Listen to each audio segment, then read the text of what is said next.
The silent resolve. Captain Maya Reeves stood at the viewport of the diplomatic vessel Endeavour, watching the sprawling space station that housed the Galactic Confederation's headquarters. The massive structure hung against the backdrop of a nebula, its gleaming spires and interconnected modules representing the unified power of 27 spacefaring species. Humans had been the 28th to join, just 11 years ago. "They're ready for us," said Commander Jackson, her second-in-command. His expression was grim, matching the mood that had settled over the entire crew. Maya nodded, straightening her uniform. "Let's get this over with."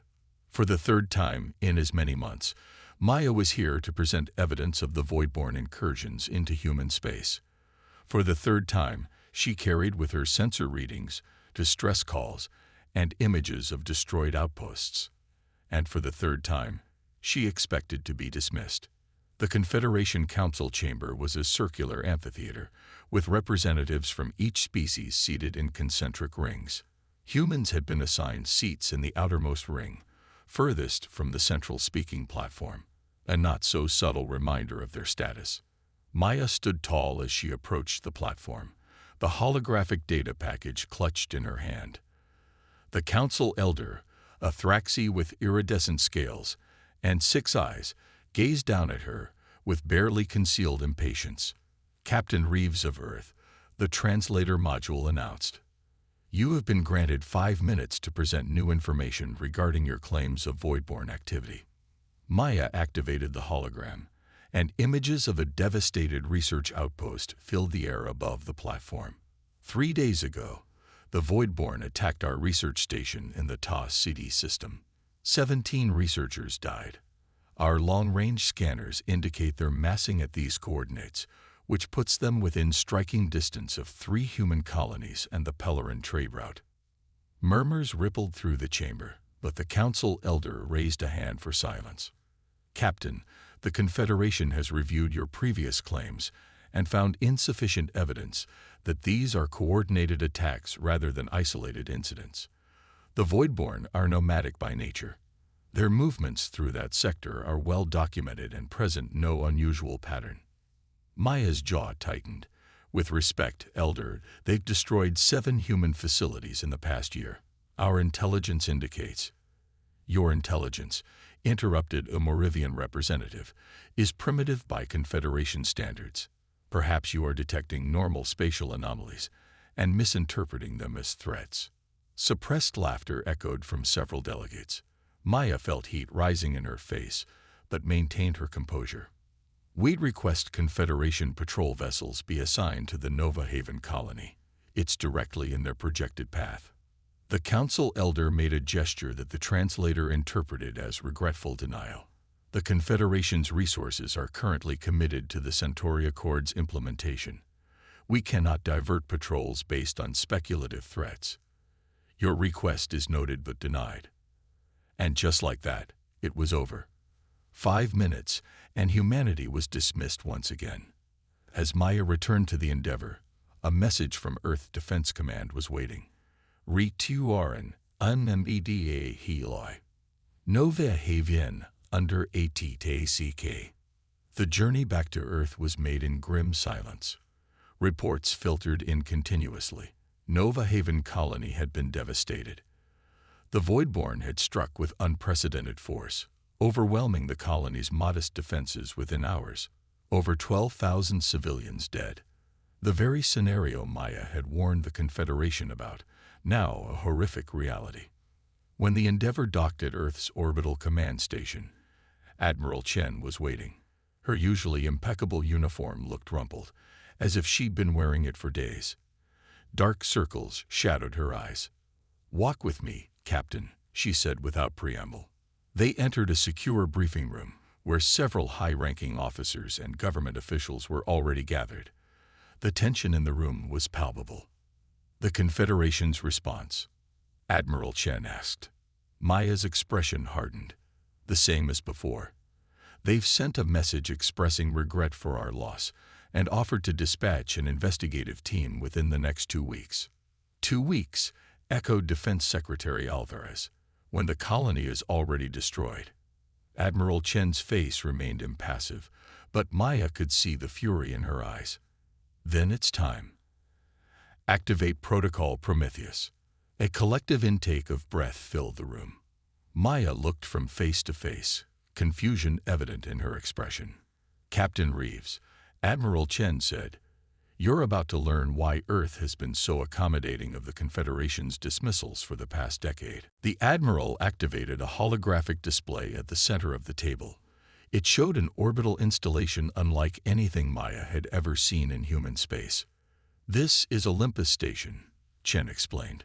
"It's been in orbit around Jupiter for the past 8 years, shielded from detection by technology we developed but never shared with the Confederation."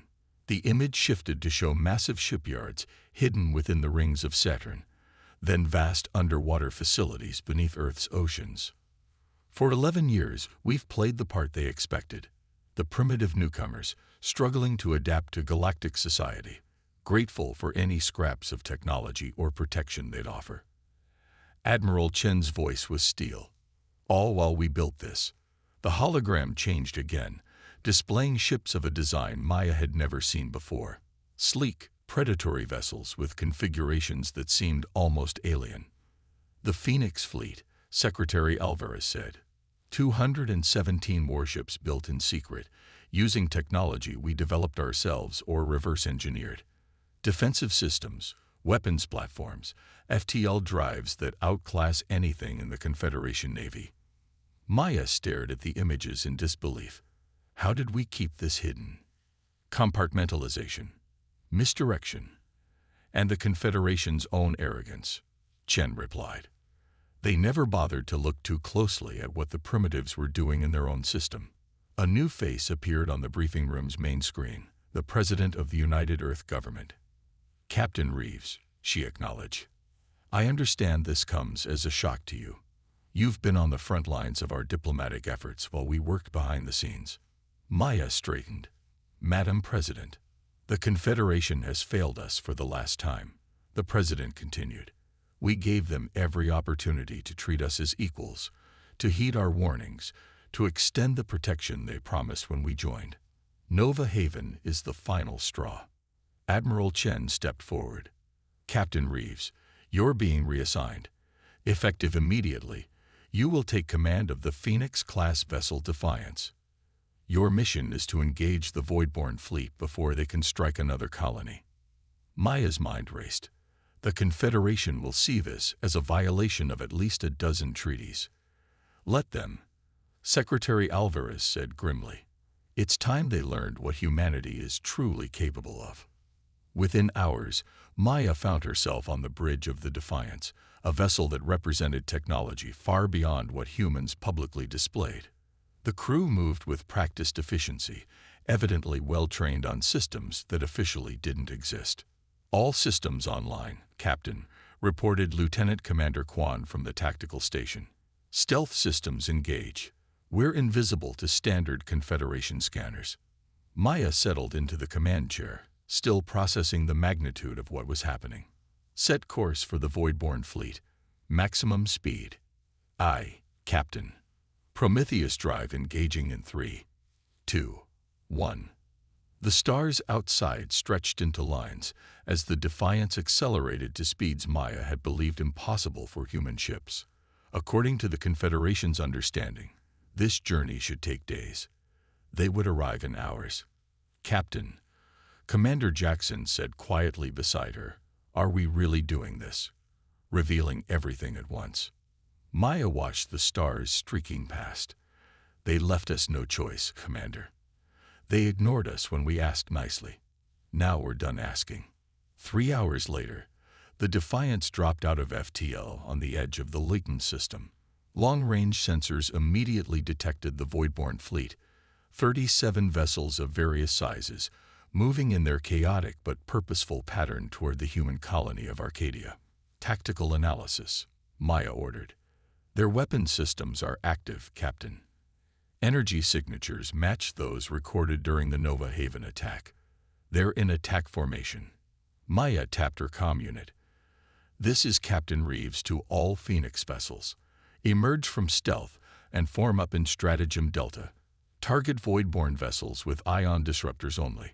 This is a demonstration, not a massacre. One by one, 15 Phoenix-class warships shimmered into visibility around the Defiance, their sleek black hulls absorbing the starlight rather than reflecting it. On any Confederation scanner, they had simply appeared from nowhere. "Open a channel to the voidborne fleet," Maya ordered. "Channel open, Captain." Maya stood, her voice clear and commanding. "Attention voidborne vessels. This is Captain Maya Reeves of the Earth Defense Force. You have attacked human colonies unprovoked and killed thousands of our people.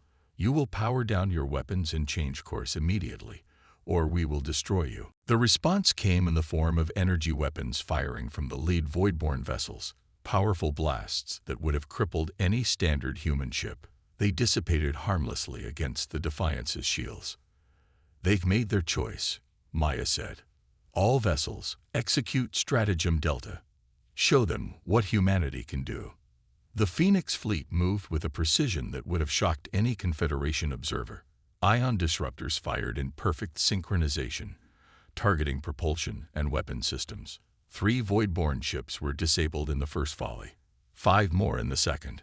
The remaining voidborne vessels attempted to scatter, abandoning their attack formation, but the Phoenix ships pursued relentlessly.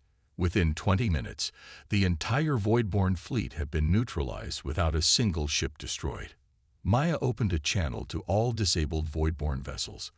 "This was a demonstration of mercy. We could have destroyed you entirely. Remember that. If you or any of your kind attack human settlements again, there will be no second warning." As the Phoenix fleet secured the disabled enemy vessels, Maya received an incoming transmission from Earth. Admiral Chen's face appeared on the main screen. "Well done, Captain. The President is pleased with the outcome. Phase 1 of Operation Daybreak is complete." The Admiral's expression became even more serious. "Now prepare for Phase 2.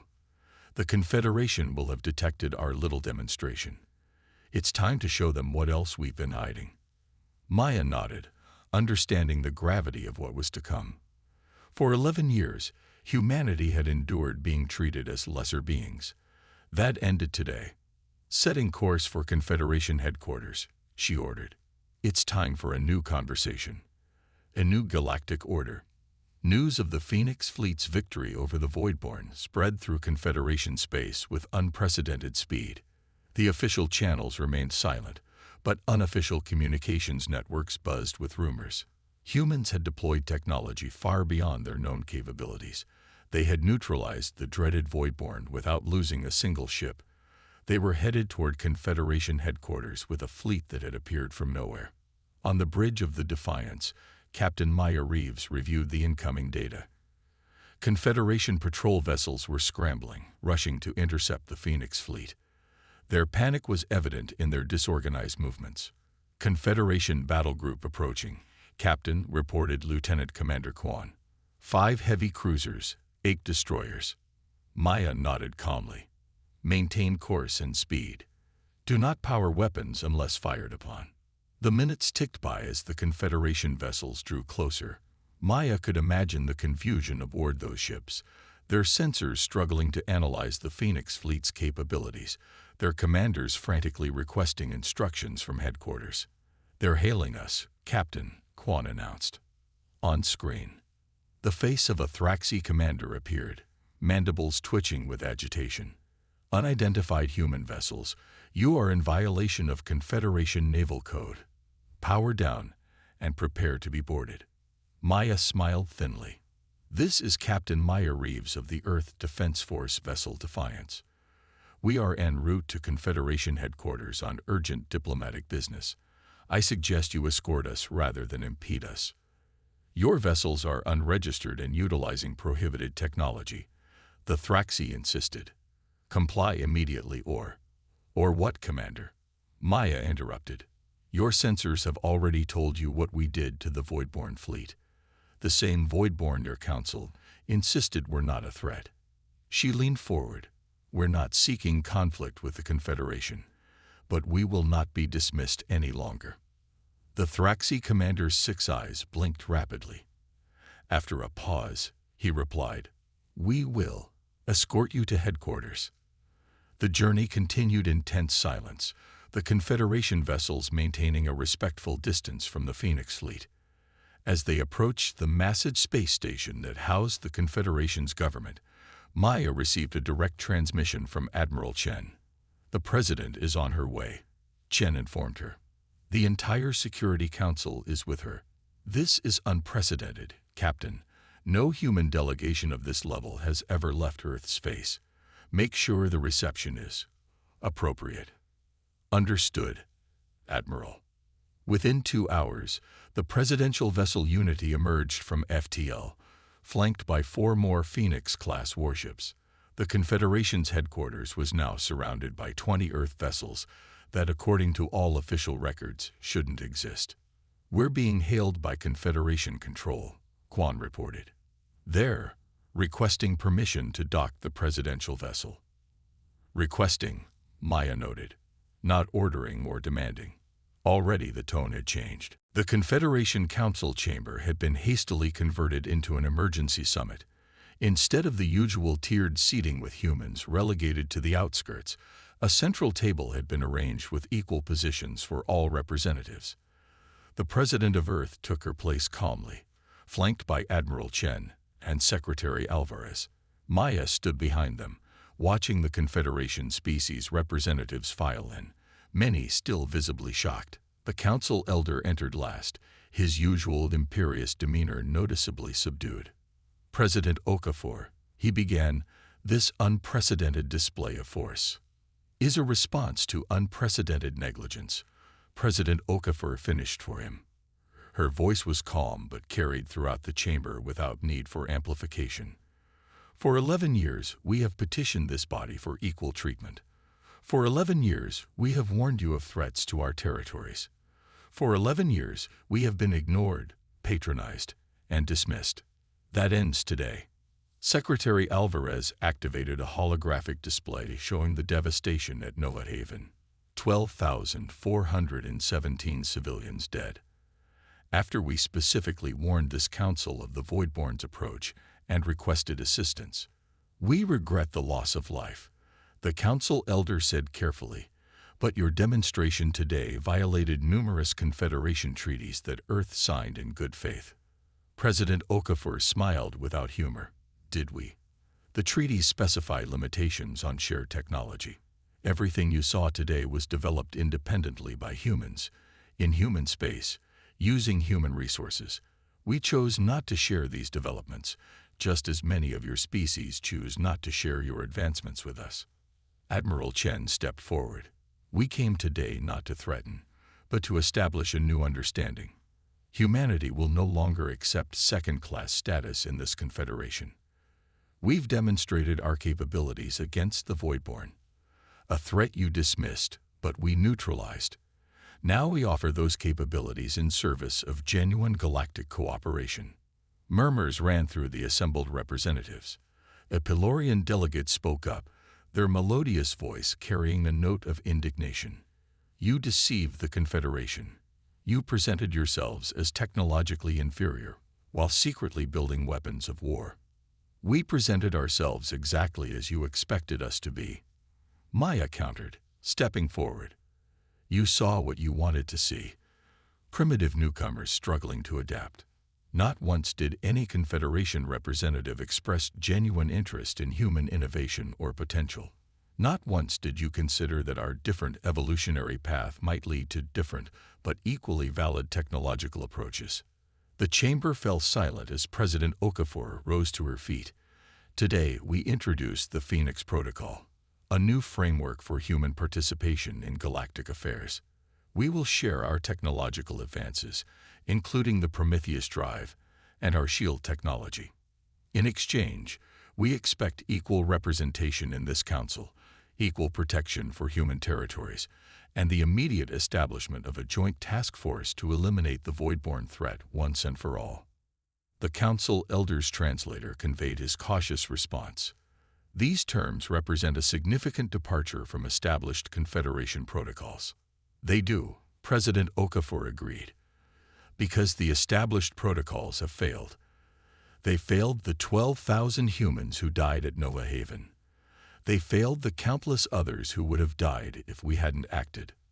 Admiral Chen placed a data crystal on the central table. The Phoenix Protocol. Review it.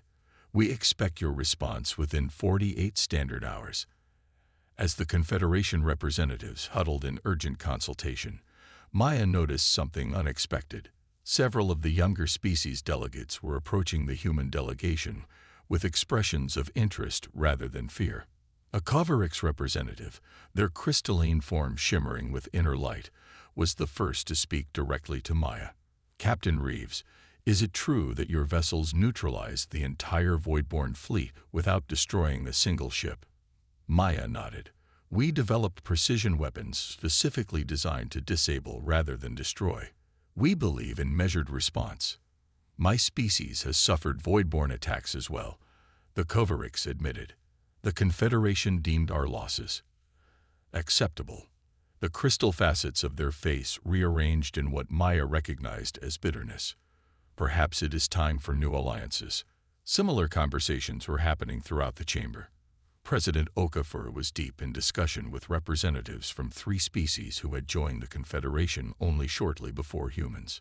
Secretary Alvarez was surrounded by a group of military observers, all asking questions about the Phoenix Fleet's capabilities. Admiral Chen appeared at Maya's side.